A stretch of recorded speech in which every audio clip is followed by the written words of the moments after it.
එකමත් එක කාලෙක අපිට ලැබුණා දවස් 3ක ලස්සන නිවාඩුවක්. මාස ගාණක් ප්ලෑන් කරලා ඔන්න ඉතින් අපි තුන්දෙනා යන්න හදන්නේ පළවෙනි පාරට සීතල නුවරඑළියේ දවස් 3ක් රයවල් 2ක් ගත කරන්න. ඉතින් ගෙදරින් පාන්දර 4:00 වගේ අපි පිටත් වුණා. අපි යන්නේ හැටන් පාරෙන්. බලන්නකෝ අනේ මේ පාරවල් වල තියෙන ලස්සන. මේ පැත්තේ පාරවල් නම් ඇත්තටම මාරුම ලස්සනයි. වටපිටාව කොළ පාටයි. තේවතු මැදින් වංගු පාරවල් දිගේ නිල් පාටට හසක් යටින් ඒ සීතල විඳගෙන යද්දි දැනෙන ෆීලින් එක නම් වෙනස්ම එකක්. ඔන්න ඉතින් මෙහෙම යද්දි අපේ ලිස්ට් එකේ නොතිබ්බ ඒත් අපිට බලන්න හරි ලස්සන තැනක් හම්බුණා. යන පාරේ අයිනම තියෙන නිසා මහන්සියක් නැතුව අපිට බලන්න පුළුවන් මේ ST ක්ලෙයා වතුයාය මැද්දෙන් ගලාගෙන යන ST ක්ලෙයා වෝටර්ෆෝල් එකෙන් ලස්සන වුණ ST ක්ලෙයා වීවින් ගලවි. ඉතින් එතන ටිකක් ඉඳලා අපි ආයෙත් නුවරඑළිය පැත්තට යන්න පිටත් වුණා. මේ තියෙන පාරවල් වල ලස්සන බල අපි හරි ආසාවෙන් තමයි මේ ගමන යන්න පිටත් වුනේ. මොකද මෙතනින් ඉස්සරහට තමයි ලස්සනම තැන් තියෙන්නේ. දැන් අපි ආවේ නානොය වෝටර්ෆෝල් එක බලන්න. හැබැයි වැස්සත් එක්ක අපිට ට්‍රේන් එක යන්නේ ලස්සන අත්දැකීම මිස් වුණා. ඒත් ඉතින් තේවතු යායක් මැද්දෙන් ගලාගෙන යන දිය ඇල්ලේ ලස්සන නම් අඩුවක් නැතුව වින්දා. ඉතින් අපි මේ ගිය ගමනේ අපේ මේන්ම ලොකේෂන් එක උනේ දැන් අපි මේ යන්න හදන තැන. හරි ආසාවෙන් තමයි අපි මේ ගමන එන්න ප්ලෑන් කරේ. පළවෙනි දවසේ අපි අපේ ට්‍රැවල් ලිස්ට් එකට වැඩි තැනක් දා නොගත්තේ මෙන්න මෙයාව බලන්න අපිට තිබ්බ පුදුම පිස්සුව නිසා. යන්න තිබ්බ පාර ටිකක් මහන්සි වැඩි. හැබැයි අවසානයේ දකින වීව් එක ගැන හිතලා අපි කොහොම හරි ගියා. හැබැයි ඒ වෙද්දිත් වෙලාව 4ට විතර ඇති. වාහන නතර කරන තැන ඉඳලා හග්ගල දැඩි ස්වභාව රක්ෂිතයට අයිති සිතාලිය වන රක්ෂිතය මැද්දෙන් කිලෝමීටර් 1.5 කිලෝමීටර් 2ක් වගේ දුරක් පයින් යන්න තියෙනවා. අපිට මේ දුර යන්න විනාඩි 45ක් වගේ කාලයක් ගියා. සැරින් සැරේ යන පොද වැස්සකුත් එක්ක ඉතින් අපි ආවා හරි ආසාවෙන් බලන්න මග බලන් ඉඳපු බෝම්බුරු වැල්ල බලන්න. ඇත්තටම වීඩියෝ වලින් දකින්නට වඩා එතන මාර පිස්සුවක්. ඒ ලස්සන වචන කරන්න හරි අමාරුයි. ඉතින් අපි මෙතනට ගිහින් පුළුවන් තරම් ෆොටෝස් ගත්තා. පුළුවන් තරම් වීඩියෝස් ගත්තා. ඒ අතරේ සැරින් සැරේ පොද වැස්සකින් අපිව ටික බය කරන්න අරන් තිබ්බේ. මොකද නුවරඑළියට ඒ ටිකේම හරියටම දවල් 12 වෙද්දී වහින්න පටන් ගන්නවා. බෝම්බුරු වැල්ලේ ලස්සන කොච්චර වින්දත් ඇත්තටම ඇතිවීමක් නැහැ. අය ගානක් මෙතන ලස්සන අපිට බලාගෙන ඉන්න පුළුවන්කම තිබ්බත් ඇත්තටම මේ වෙද්දී අපිට වෙලාව මදි වෙලා තිබ්බේ. මොකද ටික වහින්න එන වැස්සත් එක්ක ටික පාරවල් මීදුමෙන් වහගන්න නිසා අපි ආයෙත් එන්න පටන් ගත්තා. ලස්සනම දේවල් විඳින්න ඇත්තටම අපිට මදි වෙන එකම දේ කාලය. මේ තැන් වලට ගියාම කොච්චර වෙලාවක් ඉන්න හිතුණත් ඇත්තටම අපිට එහෙම නතර වෙන්න පුළුවන් කමක් නැති නිසාම අපි ආයෙත් එන්න පටන් ගත්තා. ඒ එන්දී හොඳටම වහිනවා. මීදුමින් ටික පාරවල් වහ ගන්න ගමන් තිබ්බේ. පළවෙනි රෑ ගත කරන්න අපි බුක් කරලා තිබ්බ හොටෙල් එකට අපි යද්දිත් ගියේ හොඳටම සීතලේ ගල් ගහිලා. ඒක නිසාම අපිට එදා රෑ කිසිම වීඩියෝ එකක් ගන්නත් බැරුව ගියා. අපි හොටෙල් එකට එද්දී රෑ 7ට විතර ඇති. හීටර්ස් වලට පින්දිදී අපි තුන්දෙනා එදා රෑ ගෙවා ගත්තා. ඉතින් මේ අපි නුවරඑළිය ගත කරන දෙවෙනි දවස පාන්දරම අපි මේ ඉන්නේ බැරෝ විල්ලා හොටෙල් එකේ. අපිට මෙතන රූම් එකත් එක්කම කිචන් ෆැසිලිටිස් උත් ලැබෙනවා. ඉතින් දෙවෙනි දවසේ බලන්න යන්න තියෙන ලස්සන තැන් බලන්න යන්න කලින් අපි උදේම කොත්තු මේ හදන් කෑවා. ඊට පස්සේ එතනින් චෙක් අවුට් වෙලා අපි එන්න පිටත් වුණා. මේ එද්දී දන්නේ අපි හිටිය හොටෙල් එකට යන්න තිබිලා තියෙන්නේ ගැල්වේස්ලෑන්ඩ් ෆොරෙස්ට් එක මැද්දෙන් කියලා. දැනගනිද්දි පරක්කු වැඩි නිසාම අපිට එදා ගැල්වේස්ලෑන්ඩ් නැෂනල් පාක් එක මිස් වුණා. අපි මේ පාරෙන් ගිහින් වමට හැරිලා ආයෙත් නුවරඑළිය ටවුන් එක පැත්තට ගියේ. ඒත් දකුණට දැම්ම නම් මීටර් 200කින් වගේ දුරකිනුයි මේ නැෂනල් පාක් එක තිබිලා තියෙන්නේ. ඉතින් අපේ දෙවැනි දවසේ මුලින්ම ගියේ නුවරඑළිය ටවුන් එකේම තියෙන වික්ටෝරියා පාක් එකට. ටවුන් එක මැද්දෙම තියෙන නිසා කිසිම කරදරයක් නැතුව ඕන කෙනෙකුට ඇවිත් බලන්න පුළුවන් හරි ලස්සන තැනක් තමයි මේ. මල් වලින් පිරුණු මේ පාක් එකේ අපි හරි ලස්සන මතක ගොඩක් එකතු කරගත්තා. ඊට පස්සේ අපි ගියා නුවරඑළියේ තියෙන ලංකාවේ ලස්සනම පෝස්ට් ඔෆිස් එක බලන්න. රතු පාට ගඩොලින් හදලා තියෙන මේ ගොඩනැගිල්ල තියෙන්නේ අමුතු ආකර්ෂණයක්.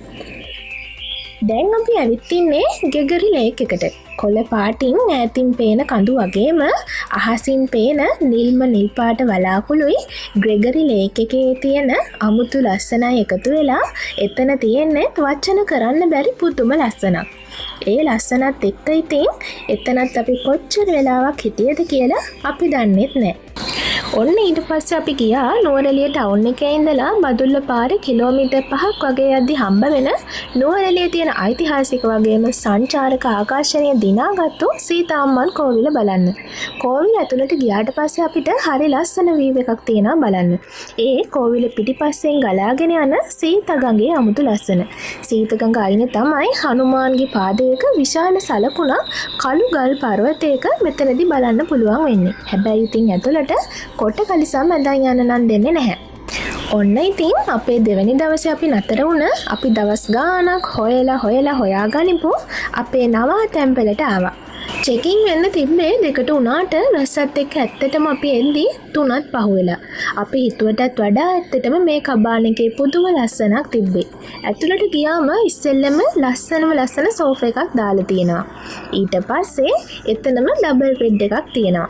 ටීවී එකකුත් එක්ක වයිෆයිත් ලැබෙන නිසා බටුවටේ ඉතින් ගිය වෙලාවෙම එතන තමයි හිටියේ. මේ තියෙන්නේ හොට් ඩෝට් එක්ක ලැබෙන බාත්රූම් එක. ඇත්තටම බාත්රූම් එක මාර ක්ලීන් එකට තිබ්බා. අපිට ලස්සන මිරර් එකකුත් තියෙනවා. ඒ වගේම කිරියම හදා ගන්න ඕන දේවලුත් මෙතනදී ලැබෙනවා.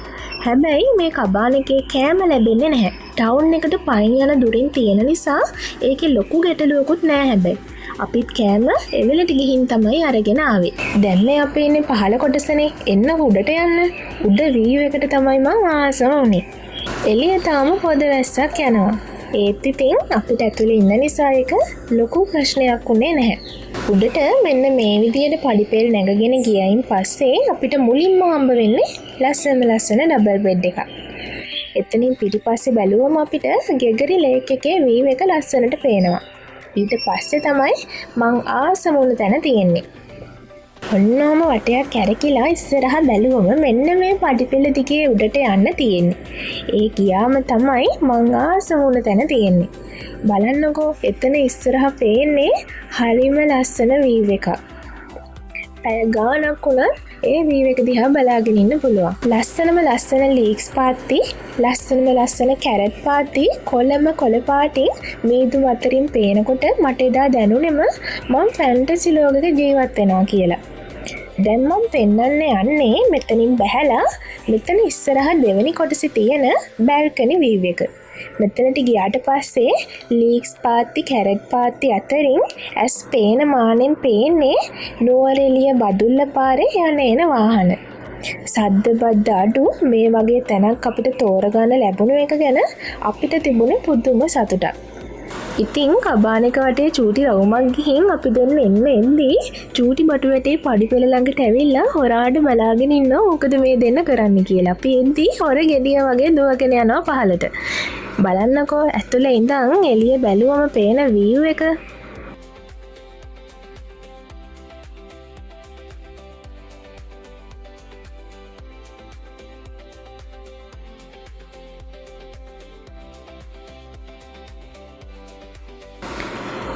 කබාන එක වටේ රවුමක් ගිහින් 3 දෙනාම ඊට පස්සේ හොට් ෂවර් එකක් දාගත්තා. ඒත් ඒ සීතල දරා ගන්න අමාරු නිසා අපි කිරි එකක් හදා උණුවෙන්ම බොන්න හිතුවා. මෙතනින් කෑම ලැබෙන්නේ නැති නිසා අපි තේ බොන්න වගේම රෑ කෑමත් එමින් ගමන් අරන්මයි ආවේ. මොකද සැරින් සැරේ වහිනේ වැස්සත් එක්ක අපිට නැත්තම් එළියට යන්න අමාරු වෙන නිසා.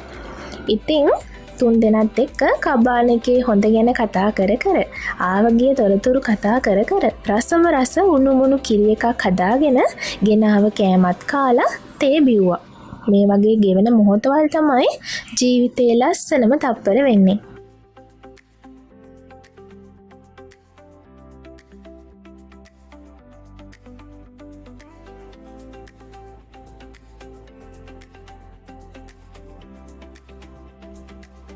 මේ බලන්නකෝ ටික ටික හවස් වෙද්දී එතන ලස්සන මේ වෙද්දි වෙලාව හවස 6ට විතර ඇති. මීදුමෙන් වැහිලා තිබ්බේ කොළ පාට වීව් එක අතරින් ඈතින් පේන වාහනවල එළිය එක්ක පුදුම ලස්සනක් ඒ වෙලාවේ තිබ්බේ.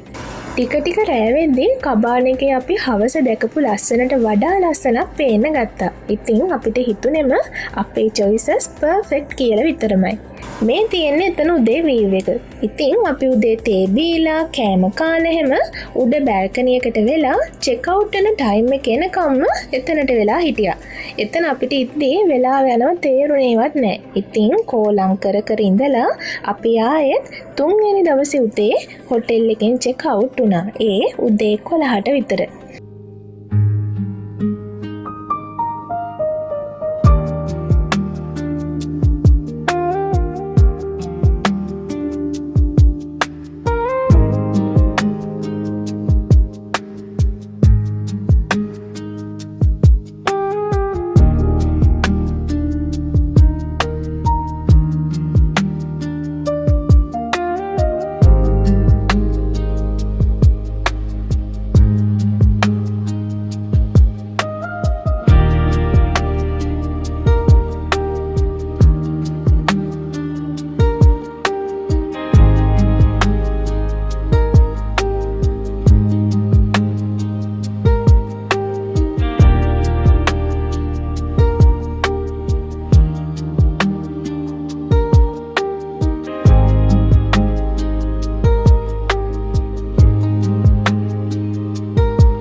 ගෙදර එන්න පිටත් වෙන්න කලින් අපි ගියා පරාජිත පෙන්වතුන්ගේ දිය ඇල්ල බලන්න. මෙතනට යන්න තියෙන්නේ තේ වත්තක් මැදින්. අපි ගිය දවසේ තේ ගස් කපලා තිබ්බ නිසා උඩට නගින එක චුට්ටක් විතර අමාරුණා. මොකද ඊයේ වෙනකම් වැහැපු නිසා ඒ පාර ලිස්සනවා. ඉතින් පරිස්සමට උඩට නැගලා අපි ඒ ලස්සන දිය ඇල්ල පාමුලටම ගියා.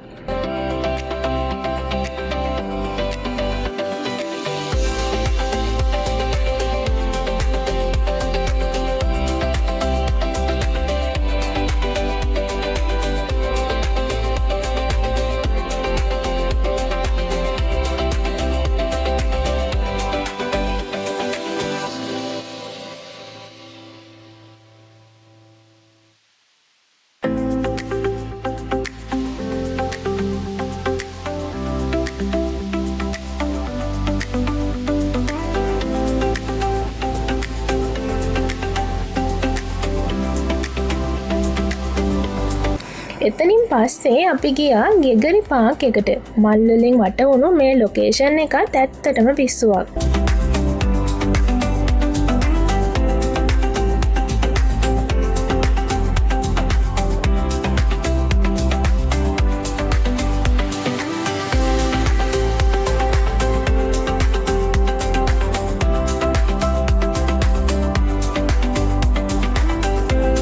ගෙදර එන්න වෙලාව පරක්කු වෙන නිසා අපි එතනින් පස්සේ ගියා හග්ගල බොටනිකල් ගාඩන් එකට. මල් අතරේ අතරමං වෙන්න නම් නුවරඑළිය ගිහින් යන්න ඕන තැනක් තමයි මේ.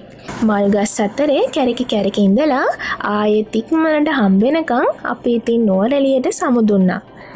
ඒ ගෙදරෙන අතර මගදී දියැල්ලක් ළඟ තිබ්බ රොටි කඩේකින් උණුමනු රොටියක් කාලා රස ප්ලේන්ටියක් බොන්නත් අමතක කරේ නෑ අපි. ඉතින් ආයෙත් මේ වගේම ලස්සන වීඩියෝ එකකින් අපි ඉක්මනට හමු වෙමු. මේ පුංචි සමු ගැනීමක් විතරයි.